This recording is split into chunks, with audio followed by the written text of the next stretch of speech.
Ah, ese es el que quita. Ese programa se va a caer. Vamos con el comentario de Víctor Villanueva. Eso trajeron los útiles escolares. Señores, cuando uno ve tantas cosas y reflexiones, te llevan a reflexiones de la dinámica de una administración, es interesante uno ver cómo personas que siempre se habían enarbolado como postestandarte de algo, de un momento a otro, sin acudir ni siquiera a la sátira como mecanismo literario de sustentación de su propia dinámica y actuaciones y pasos que dan en sus vidas públicas y políticas.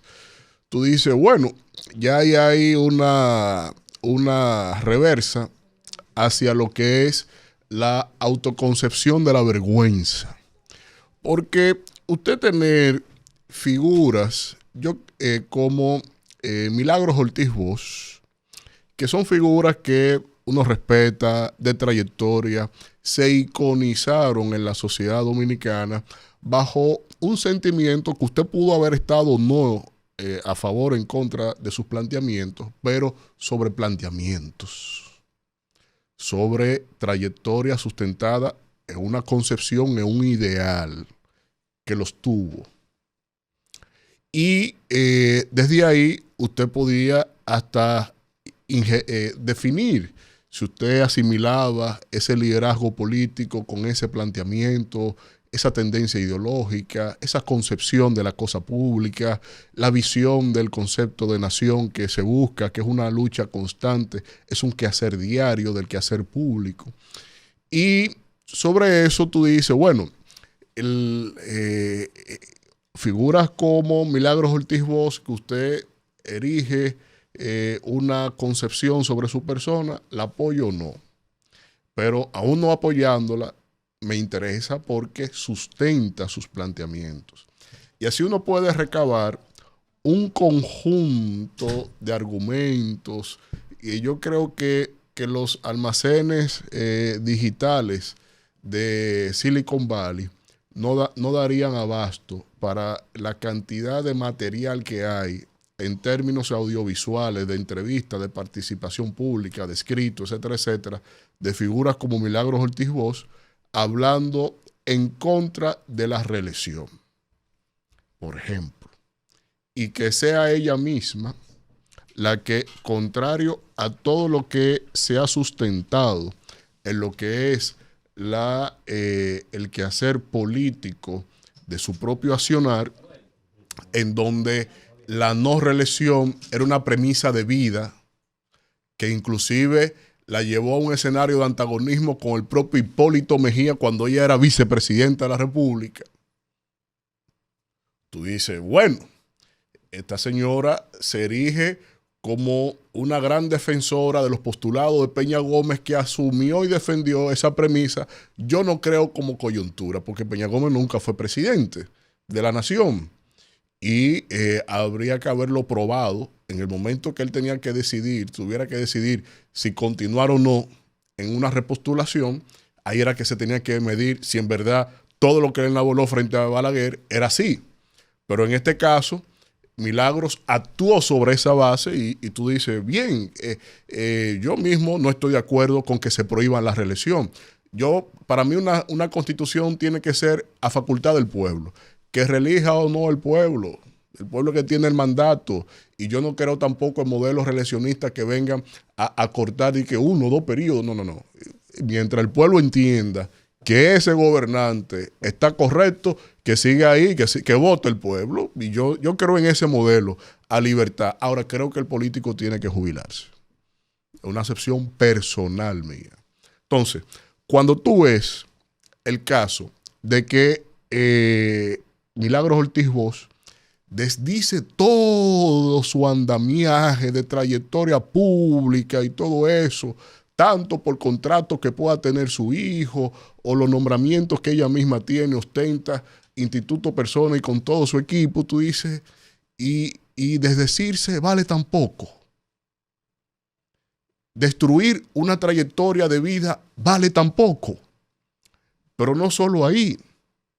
También está el caso relacionado a algo que fue lo que realmente me motivó ya a referirme al tema, porque si no la tienen ellos, por lo menos yo que aspiro a tener una trayectoria política en mi país, yo digo, bueno, vergüenza sí me da, en este caso ajena, de usted tener en el partido de Atuey de Camps Jiménez a un actual presidente de esa organización política, familia de él. ¿Qué es lo que es? Hijo, hermano, hijo de Atuey de Camps. Por Dios. Enarbolando en la sede de ese partido, ícono de lo que era la sede original del PRD, ícono de la lucha y la fragmentación política que hubo con Hipólito Mejía por la reforma a la Constitución comprada en el año 2002 para Hipólito repostularse. Lugar, epicentro de las batallas que hubo con el PRD para precisamente la reelección, en contra de la reelección.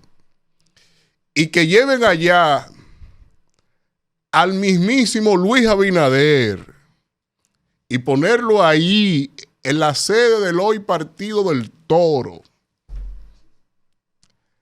a enarbolar cuestiones de reelección. ¡Wow! Increíble. Como que esto es un país de desmemoriados. Como que no hay esencia a la vergüenza. Por lo menos yo no le hablo a la moral. Yo me refiero a la vergüenza, por lo menos.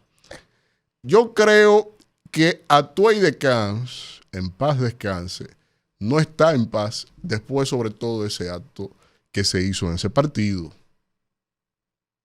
Porque si él fraguó sus últimos años de vida para consolidar un partido político, era sustentado en una socialdemocracia que la creía y la enarbolaba.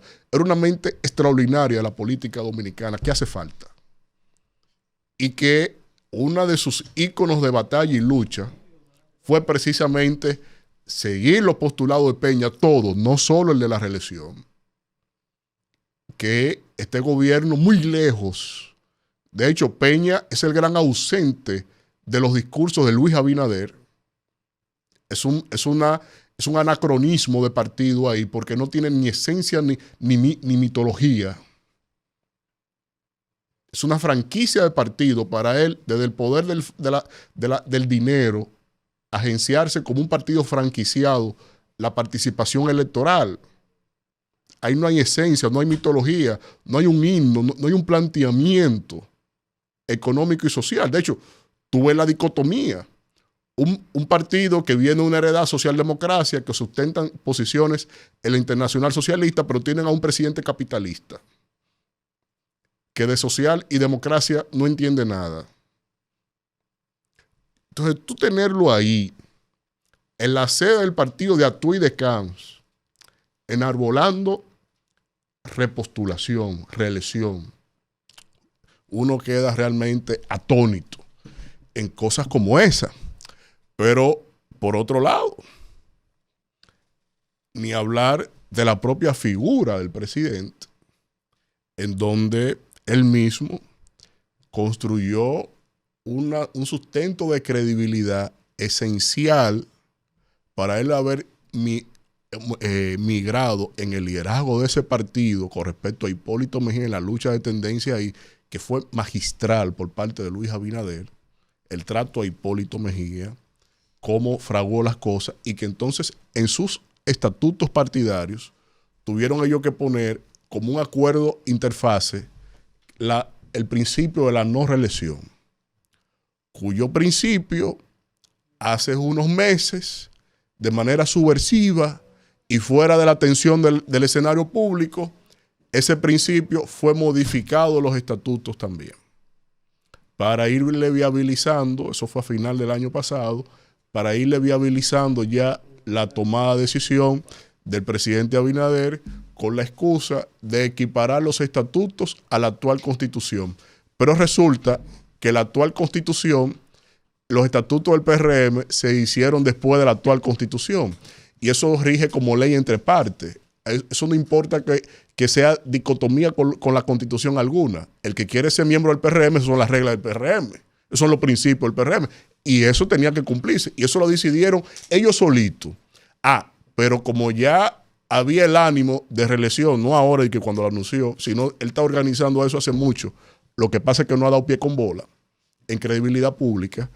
Tuvieron que modificarle los estatutos para arrancar con el proceso de repostulación y curiosamente,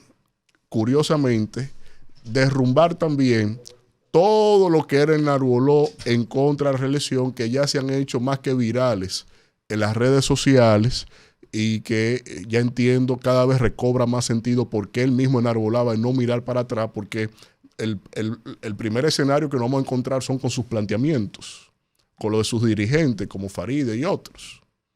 Entonces, cuando tú ves que es sobre esa base de desvergüenza que se están tomando, se han creado las bases para usted sustentar en lo ideológico una repostulación, porque no es un ejercicio mecánico, es una concepción de nación, es una identidad, es un compromiso patrio, y que de eso no pueden hablar ninguno de ese gobierno, porque han haitianizado esta nación. Pero ya tú ves ahí cuál es el verdadero paso, o peso más bien, del concepto de honestidad. ¿Puede alguien sin vergüenza tener y hablar de honestidad? ¿Puede alguien sin vergüenza poder sustentar una campaña con un país haitianizado, con el grito al cielo, con la delincuencia, y que nos digan en la cara que han bajado un 38%? Yo creo que hay muchas cosas que hay que reflexionar sobre las bases y el sustento moral de lo que es esta actual repostulación. Lamento mucho que este sea el tono de un planteamiento de repostulación, porque al final y al cabo es un derecho constitucional.